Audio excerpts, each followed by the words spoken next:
ទី1 round 1កម្ពុជាឬក៏ទូរគីបាទកីឡាករទូរគីគេថាទូរគីបាទយើងនិយាយតាមគេដែរថាធ្វើម៉េចឥឡូវនេះចូលមកដល់ហើយបាទធ្លាប់តវាយ kick boxing អត់ប្រើកែងថ្ងៃនេះបាទប៉ះសុកធីហើយទាត់មកជើងពីបាទកីឡាករបាទទូរគីបាទអេរ៉ៃកូខេម៉ាត់ម្ដាយពីអេរ៉ៃកាប់គោលជួយមកពីសុកធីទាត់ជើងក្រោមពីអេរ៉ៃម៉ាត់ម្ដាយទាត់មកជើងមកវិញទាត់ជើងក្រោមអូយបាទអ្នកគ្រប់គ្រងហូរក្រៅមកទៅហើយទាត់ជើងក្រោមកងស្មងមួយទៀតទាត់ខាងលើពីអេរ៉ៃទៅលើសុកធីអាកាកាទាត់ជើងក្រោមមួយទៀតពីអេរ៉ៃទាត់ជើងក្រោមមួយទៀតពីអេរ៉ៃបាទសំទោសពីសុកធីទៅលើអេរ៉ៃបន្តទៀតបាទចលោតែផ្លូវក្នុងមួយពីសុកធីកាប់គល់ជួយបែកម៉ាត់ពីដៃពីអេរ៉ៃមកវិញទាត់ជើងក្រោមមួយទៀតអើយពីសុកធីមើលទៅជើងរបស់សុកធីមួយស្មើនឹងជើងអេរ៉ៃពីរទៅហើយបាទជើងងាប់មកដល់សុកធីហើយកាកាកាប់គល់ជួយបែកអូឡើងជាប់មកហើយបាទឡើងគៀវល្ងិតបាត់អូបាទជើងសុកធីទាត់ខាងលើមួយពីអេរ៉ៃ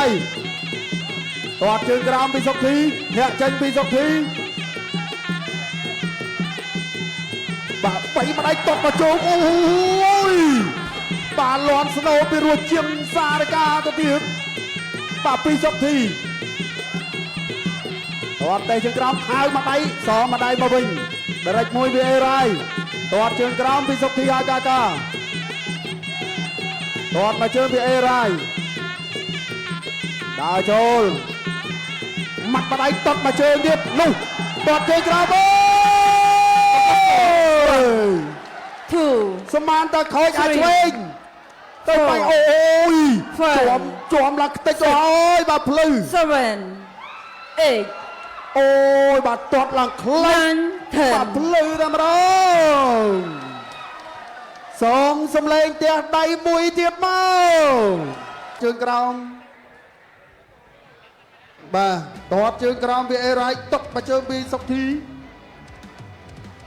ទាត់ជើងក្រោមមួយទៀតពីសុកធីហើយកាកាទាត់មកជើងទៀតពីអេរ៉ៃទៅវិញទាត់មកជើងពីអេរ៉ៃ